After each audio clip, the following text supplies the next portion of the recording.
সবাই তোমরা নিজের নিজের আসন গ্রহণ করো, বিশ্রাম করো দেবগণ, নিজের নিজের জায়গায় বসে যান, নিজের জায়গায় বসে যান।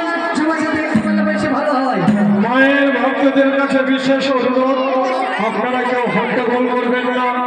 আপনারা দেখুন, পিছনের মানুষকে দেখতে সাহায্য করুন। আপনারা না বসলে পিছনের মানুষ কিন্তু দেখতে পাবেন না।